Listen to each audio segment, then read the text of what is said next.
ప్రస్తుతం మనతో వెంకటరమణ గారు అయితే ఉన్నారు. ఆయన ఒక సాధారణ పెయింటరు. గడిచిన 10 ఏళ్ళుగా ఎవరైతే ఎమ్మెల్యేగా పనిచేశారో వాసుపల్లి గణేష్ గారికి ఎనలేని సేవలు అందించారు. ఆయన ఈ ప్రాంతానికి వస్తే దండలేసి మరి కూడా స్వాగతం పలికిన రోజులు ఉన్నాయి. మరి ఆయనని ఎందుకు ఇప్పుడు వెంకటరమణ గారు విభేదిస్తున్నారు అనేది ఆయన అడిగి తెలుసుకునే ప్రయత్నం చేద్దాం. చెప్పండి సార్, గడిచిన 10 ఏళ్ళుగా గణేష్ గారు ఏం చేశారంటే ఏం చెప్తారు? అంటే గణేష్ కుమార్ గారు గత 10 ఏళ్ళుగా స్టార్టింగ్ ఆయన ఏంటంటే మన టీడీపీ నమ్ముకొని ఆయన వచ్చారండి. ఫస్ట్ ఆయన ఒక మామూలుగా ఒక స్విమ్మర్గా ఒక లైట్నెంట్గా ఉండేవారు. వచ్చిన తర్వాత ఆయన ఏంటంటే భగవంతుడికి ఏదో కొన్ని సేవలు చేసిన తర్వాత పెద్దరాజుకి వచ్చారు. పెద్దరాజులో ఆయన ఓడిపోతే తర్వాత టీడీపీ సీటు కూడా ఆయనకి ఇచ్చారు. ప్లస్ ఫస్ట్ ఓడిపోయారండి. ఓడిపోయిన సరే మా కార్యకర్తలు నమ్ముకొని ఆయన ఫస్ట్లో ఉన్నారు. ఆ తర్వాత ఆయనకి బ్రహ్మరథం పెట్టామండి. బ్రహ్మరథం మొత్తం మా టీడీపీ కార్యకర్తలు ఏంటి, మా అంటే అభిమానులు ఏంటి, మహిళలు ఏంటి, మేము దగ్గరుండి మా సొంత డబ్బులతో పనులు మానుకొని ఇదే ఎలక్షన్ టైంలో ఆయనకి తెలుసండి. 35వ వార్డులో ఆయనకి తెలుసు. ఎందుకంటే మేము ఎన్నో చేసామండి. అంటే స్వచ్ఛందంగా మేము పనులు మానుకొని ఆయనకి దగ్గరుండి అన్నీ కూడా కార్యక్రమాలు చేసి ఫస్ట్ టైం గెలిపించామండి. అలాగే రెండోసారి కూడా మళ్ళీ 2019లో మళ్ళీ ఆయన అంటే అక్కడ ముఖ్యమంత్రిగా మళ్ళీ చంద్రబాబు నాయుడు గారు ఉండాలి, ఈయన కూడా మనకి మంచి ఏదో చేశారని చెప్పేసి ఈయన కూడా రెండోసారి కూడా అందరినీ మన కార్యకర్తలనేటి, మహిళలనేటి, మా అభిమానులనేటి అందరినీ తీసుకొచ్చి దగ్గరుండి మా వార్డు ప్రెసిడెంట్ ద్వారా ఆయన కూడా గెలిపించామండి. గెలిపిన తర్వాత మేము ఒక కార్యకర్త ఇళ్ల స్థలాలు పెట్టుకున్నామండి. అంటే మా సమస్య ఏంటంటే ఇళ్ల స్థలాలు మేము పెట్టుకున్నాం. అంటే అప్పుడు పార్టీ పరంగా మీకు చేస్తామనేసి ఎప్పుడు పార్టీ మారిపోయారో మమ్మల్ని పిలిచారండి. ఆయన గణేష్ కుమార్ మమ్మల్ని పిలిచి నేను పార్టీ మారిపోయిన తర్వాత మాకు బాధ అనిపించింది. ఏంటి సార్ మీరు పార్టీ మారడం ఏంటండి, మీకు ఇంత మేము చేసాం కదా, అక్కడ చంద్రబాబు నాయుడు గారు ఓడిపోయారు సరే రేపు మళ్ళీ మనకు అధికారం వస్తుంది, 24లో మనకు అధికారం వస్తుంది, మీరుంటే మీకు మంచి పదవి వస్తుంది రేపు పొద్దున్న భవిష్యత్తులో. ఇప్పుడు ఆల్రెడీ మీరు సిటీకి ప్రెసిడెంట్గా చేశారు మీరు, అంటే అందరు ఎమ్మెల్యేలకి మీరు ప్రెసిడెంట్ 2019లో. మీరు మళ్ళీ గెలిచి పార్టీ మారిపోయారు. పార్టీ మారిపోయిన తర్వాత మీ సమస్య మా సమస్యగా మేము చూసుకున్నాం. అయితే మీరు ఏం చేశారు, మాకు ఇళ్ల స్థలాలు ఇస్తే 25,000 రూపాయలు నాతో కట్టించుకున్నారు. నేను కట్టానండి. ఇల్లుడికి వెళ్ళి చంద్రబాబు నాయుడు టిట్కో ఇల్లుడికి నేను కడితే ఆ డబ్బులు నాకు తిరిగి వాపస్ చేశాడు. కేవలం మేము నీ మాట వినలేదని. ఈరోజు మా సమస్యలు అంటే మా కార్యకర్తల సమస్యలు అంటే కేవలం మీరు నాతో పాటు ఉండిపోండి, మీరు పార్టీ మారిపోండి, వయసుకి వచ్చిందంటే మేము రాము అన్నాము. మా కార్యకర్తలు బట్టి చాలామంది అండి, మా అభిమానులు ఏంటి, మా కార్యకర్తలు చాలామంది వెళ్ళలేదండి. మహిళా కార్యకర్తలు ఉన్నారండి, మీకు నేను చూపిస్తాను. అంటే నేను తప్పు చెప్పట్లేదు, మీరు కాదు మీరు ఇంకో రోజు రండి మొత్తం నేను చెప్పిస్తాను. మహిళా కార్యకర్తలు చాలామందికి అండి 25,000 రూపాయలు, 12,000 రూపాయలు, 5,000 రూపాయలు కట్టించుకున్నారండి. కట్టించుకొని అంటే మమ్మల్ని ఒక విధంగా బ్లాక్మెయిల్ చేసినట్టు ఆయన గణేష్ కుమార్ గారు. అంటే మీరు నాతో పాటు వచ్చేయండి అంటే మేము ఎలాగెళ్తామండి, ఒక పార్టీ నమ్ముకున్నాము, ఒక భవిష్యత్తు అంటే మీ ద్వారా మీకు మేము ఎన్ని చేసాం, అంటే మీరు మారారు మేము ఎలాగొస్తామండి. అంటే ఒక అభిమానం ఉంటుంది ఒక పార్టీ మీద. మేము ఆ విధంగా మేము కేవలం పార్టీ అభిమానులు చెప్పేసి మా డబ్బులు మాకు రిటర్న్ ఇస్తారండి, నాకు కూడా రిటర్న్ ఇస్తారండి. నేను సాధారణ పెయింటర్ని అండి. అయితే అయినా సరే నేను 20 వేరే ఇప్పటికి కూడా పర్లేదు నీ దారిని ఇంకా నువ్వు ఈ దక్షిణలో నువ్వు వెళ్ళలేవు అనే ఒక ప్రజల్లోకి వచ్చి ఒక ఇది వచ్చిందండి. తర్వాత ముద్ర పడిపోయిందండి. మా మహిళలు అంటే మరీనండి. ఇక్కడ పిక్కిరిపేట ఏంటి, ఇక్కడ పండా వీధి ఏంటి, కళ్ళుపాకలేంటి, వీళ్ళందరూ కూడా చాలామంది అభిమానంగా చేశారండి సొంత డబ్బులతో. ఈరోజు నేను ఎంతమందో మీరు ఇక్కడ ఎంక్వైరీ చేయండి, కనుక్కోండి చాలా విధాల. అయితే ఆయన చాలా మోసం చేశారండి కార్యకర్తలని.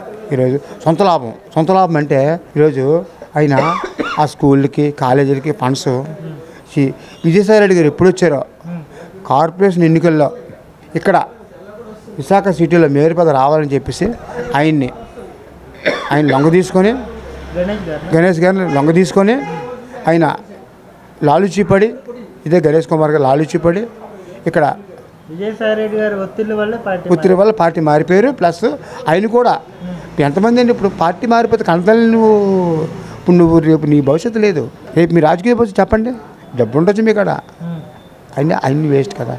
జగన్ నాయకత్వాన్ని బలోపేతం చేస్తూ పనిచేస్తారు ఓడిపోతే అంతే కదా. అంతే కదా. ఆయన జగన్ నాయకత్వాన్ని నమ్ముకున్నాడు. అంటే నేను రీసెంట్గా ఒక ఇంటర్వ్యూలో ఆయన కొన్ని అంశాలు మాట్లాడారు. దేశంలోనే వాడబలిజలకి సీట్ ఇచ్చిన ఏకైక నాయకుడు జగన్మోహన్ రెడ్డి అని చెప్పాడు. ఈ వ్యాఖ్యలను ఎలా చూస్తారు మీరు?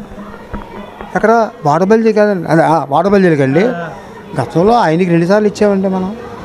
అది మర్చిపోయి ఈ వ్యాఖ్యలు చేయడం అంటే ఈయన ఏంటంటే డివైడ్ చేయడం అండి. అంటే వాళ్ళని డివైడ్ చేయడం. మొన్న మీరు చూసామంటారండి డైవర్ట్ చేయడం. అంటే వాళ్ళని డైవర్ట్ చేసి అంటే మీకు వైఎస్ఆర్ పార్టీ అంటే అంతేనండి, వాళ్ళ నైజం అంతే. ఈరోజు ఇక్కడే కాదు, అంటే ఈ మొత్తం రాష్ట్రం మొత్తం మీద ఆ విధంగా ఉంది. అంటే వాళ్ళు గెలిచేది లేదు. అయితే ప్రజలు లేదండి. అయితే మొన్న రీసెంట్గా ఒక 1 వీక్ క్రితం ఇదే వాడబల్జీలు మన ఫిషింగ్ హార్బర్ దగ్గర ఇదే గణేష్ కుమార్ గారు వెళ్తే మీకు ఛానల్లో వచ్చి ఉంటుంది, మీరు చూసే ఉంటారు. చాలామంది బాధపడి గోబ్యాక్ అన్నారండి, వ్యతిరేకించారు చాలా విధంగా. ఎందుకంటే ఆయన నైజం వేరండి. ఆయన ఏంటి అవకాశవాది 10 రూపాయలు ఇచ్చి అంటే 10 రూపాయలు ఇచ్చి 10,000 లాక్కున్న వ్యక్తి అండి ఆయన గణేష్ కుమార్ గారు. టాలెంట్ ఉందండి, కాకపోతే బయటపడ్డాడు. అంటే కార్యకర్తలకు మాత్రం చూసి మనిషి కాదండి ఈరోజు ఎవరు కూడా. రేపు వైఎస్ఆర్ కార్యకర్తలు కూడా చాలామంది బాధపడుతున్నారు ఈరోజు. వాళ్ళు కూడా తెలుగుదేశం వైపు వస్తారు, అంటే కూటమికి వేస్తారు. అంటే ఏదో అంటారు కదా సార్, ఏ శాస్త్రం ఏదో మనం ఉండలేక మధ్యలో కొట్టుకున్నామని తప్పదు, ఆడలేక మధ్యలో తరమండి. రైట్ ఓకే, ఆడలేక మధ్యలో తరమి ఆ విధంగా చేస్తాను. అయితే ఆయనకి తెలుసండి, ఆయన ఆల్రెడీ ఒక ఎన్నికలకి 2 నెలల ముందు కొంతమంది ఫోన్లు చేసి నేను గెలిచినా ఓడినా మళ్ళీ టీడీపీకి వచ్చేస్తాను ఇచ్చారండి. అంటే ఆయనకి ఏంటంటే ఎక్కడో ఉంది మూలకి, నేను గెలుస్తాను నువ్వు ఎలా గెలవు అసలు నీకు తెలుసు. ఈ విధంగా ఆయన దక్షిణ నియోజకవర్గంలో మాత్రం ఆయన చేసేది ఏంటంటే 10 సంవత్సరాల్లో ఆయన కొంచెం ఏదో తెలుగుదేశం పుణ్యమా అని, చంద్రబాబు నాయుడు ప్రభుత్వం పుణ్యమా అని మా కార్యక్రమం ఏదో కొద్ది గొప్ప చేశాడండి. ఆ తర్వాత చాలా అన్యాయంగా ప్రవర్తించారండి. వంశీకృష్ణ గారు కూడా వైఎస్ఆర్సీపీని వీడి జనసేనలో జాయిన్ అయ్యారు. అక్కడ చాలా అవమానాలు ఎదుర్కొన్నాను, నాకు మేయర్ పదవి ఇస్తాన్నారు, ఇవ్వలేదు, ఎమ్మెల్సీతో సరిపెట్టేశారు, పవర్ లేని పదవి ఇచ్చారని ఒక చాలా మనోవేదనకి గురై ఆయన జనసేనలో జాయిన్ అవ్వడం జరిగింది. ఇప్పుడు వాసుపల్లి గణేష్ గారు ఎలాగైతే వైసీపీలో అక్కడ ఫ్రీగా ఉంటుందని అక్కడికి వెళ్ళారు, అలాగే వంశీకృష్ణ గారు కూడా ఈ పార్టీ మారిపోవడం జరిగింది కదా. వాసుపల్లిని ఎంత వ్యతిరేకిస్తున్న వ్యక్తులు వంశీకృష్ణ గారిని ఎందుకు వ్యతిరేకించలేకపోతున్నారు? ఓకే అండి, మీరు మంచి ప్రశ్న వేశారు. ఓకే అండి, చాలా మంచి మాట. అయితే గణేష్ కుమార్కి టీడీపీలో ఎవరు అవమానించలేదు. ఆయనకి అన్ని పదవులు ఇచ్చారు. ఆయన బ్రహ్మాండం పెట్టాము. కార్యకర్తలు ఏంటి, చంద్రబాబు నాయుడు గారు అయితేనేమి, మన సిటీ పెద్దలు అయితేనేమి, పార్టీ ప్రెసిడెంట్లు ఎప్పుడు కూడా సొంత డబ్బులతో ఖర్చు చేశామండి. ఇక మీరు చెప్పినట్టు వంశీకృష్ణ యాదవ్ గారు ఆయన ఎమ్మెల్సీ పదవి ఇచ్చారు. 2 సార్లు వెలపూడి రామకృష్ణ గారి మీద ఓడిపోయారు. ఆయన ఓడిపోయిన తర్వాత కూడా అంటే నాకు ఈ మధ్యన తెలుసండి ఆయన తాలూకా హిస్టరీ, నాకు ఈ మధ్యన నైజం ఆయన స్వభావం.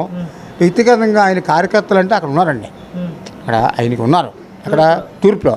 అయితే ఏంటంటే అక్కడ ఆయన్ని ఢీకొట్టే మనిషి కాదు అయినా సరే బలవంతంగా ఈ వైఎస్ఆర్సీపీ నాయకులు ఆయనకి ఇవ్వడం వల్ల మరి ఏమండి ఈయనకంటే బలమైన వ్యక్తి అక్రమాన్ని విజయనిర్మల గారు, మరి ఆవిడ ఎందుకంటే వెళ్ళిపోయింది, 100 కోట్లు ఖర్చు పెట్టింది ఆయన మీద, వెళ్ళిపోయింది. నెక్స్ట్ ఇప్పుడు డీసెంట్ అంటే వంశీకృష్ణ యాదవ్ గారిని ఈరోజు ఆయన ఏదో అంటున్నారు, అంటే ఆయన అనుకోవచ్చు, ఎవరు గణేష్ కుమార్ గారు అనుకోవచ్చు. మరి ఇప్పుడు ఎంఎం సత్యనారాయణ నిలబడి బిల్డరు ఈరోజు ఈయన వెలపూడి మీద ఆయన గెలమలండి, చూద్దాం గెల్లడండి కష్టం. ప్రజల్లో ఉందండి చంద్రబాబు నాయుడు ముద్ర, మనం చేసి మంచి పనులు ఉన్నాయండి.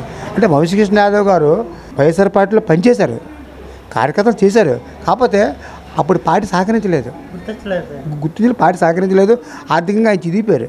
గణేష్ కుమార్కి ఆయనకి తేడా అంటే గణేష్ కుమార్కి మీరు ఎక్కువ రాసుకోండి, ఆర్థికంగా అందరూ సాయం చేశారు. టీడీపీ నాయకులేంటి మా కార్యకర్తలు కూడా మేము సొంత డబ్బులతో మేము చేసాం గణేష్ కుమార్ గారికి. అప్పుడు 2019, 2014లో ఈయనకి ఏంటంటే ఎంవి సత్యనారాయణ ఎంతో చెడు చేశారు. ఆయనకి 2 బిల్డర్స్ అండి, ఆయన చాలా ఈయన డౌన్ చేసి ఆయన టాప్ అయిపోయారు ఈరోజు ఎంఈవి. ఆయన సమస్య అది.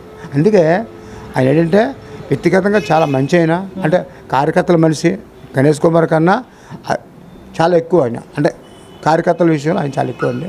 ఈరోజు ఆయన ఇక్కడ గెలిస్తే తెలుగుదేశం పార్టీ కార్యకర్తలకి జనసేన అంతా న్యాయం జరుగుతుందండి పార్టీ పరంగా. ఈసారి విశాఖలో వాళ్ళు బళ్ళు అవుతున్నాయి, బళ్ళు వాళ్ళు అవ్వబోతున్నాయా? కంపల్సరీ అండి. ఎందుకంటే విశాఖ మొత్తం క్లీన్ స్వీప్ చేస్తున్నామండి. క్లీన్ స్వీపే అంటే ఉత్తరాంధ్రలో కూడా టోటల్గా 1-2 RR అటు ఇటు అవ్వచ్చండి. అంటే తప్ప టోటల్ అండి. మీకు ఇక్కడ మీరు రాసుకోండి. ఇక్కడ దక్షిణ నియోజకవర్గంలో వంశీకృష్ణ యాదవ్ గారు 19,000 మెజార్టీ అండి. ఇది మీరు రాసుకోండి. నా పేరు నా అడ్రస్ రాసుకోండి. ఇది మాత్రం కన్ఫర్మ్ అండి. ఎందుకు డాన్స్ చెప్తానంటే ఈరోజు చాలా వ్యతిరేకత ఉందండి జగన్ మీద అంటే రాష్ట్రం మొత్తమే ఓవరాల్గా ఉంది. అదే వ్యక్తిగత క్యాండిడేట్ ఎందుకుందంటే వ్యక్తిగత క్యాండిడేట్ ఈయన మరీ కొంచెం అందరు ఎమ్మెల్యేలు ఈయనకి చాలా బ్యాడ్ ఉందండి. ఎందుకంటే వాసుపల్లి గణేష్ కుమార్ గారి మీద ఇప్పుడు వాసుపల్లి గణేష్ కుమార్ గారికి వంశీకృష్ణ యాదవ్ గారికి తేడా ఏంటంటే ఈయన పార్టీ మారిపోయి కార్యకర్తలు తిట్టాడు. ఈయన ఎవరు గణేష్ కుమార్ గారండి. ఇక్కడ ఎన్నో ఈ ఏరియా మొత్తం 4 ఏరియా సమ్మేళనం కార్యకర్తలు తన్నంట అన్నాడు. నాకు అక్కడ రికార్డు కూడా ఉంది, మీకు చాలా కాలం చూపిస్తాను. ఇది మాత్రం వాస్తవాన్ని మీరు రాసుకోవచ్చు. అయితే వంశీకృష్ణ యాదవ్ గారు పార్టీ మారిపోయిన ఆయన కార్యకర్తలు తిట్టలేదండి. వైఎస్ఆర్ పార్టీ కార్యకర్తలు తిట్టలేదు.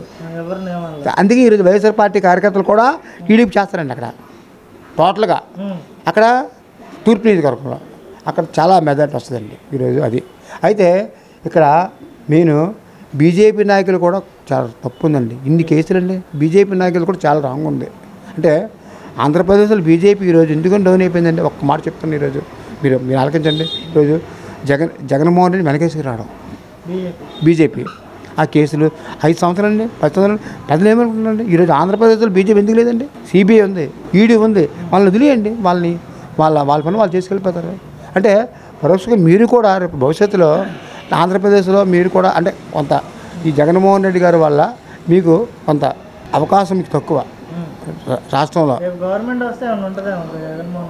జగన్మోహన్ రెడ్డి గవర్నమెంట్కి రాదండి.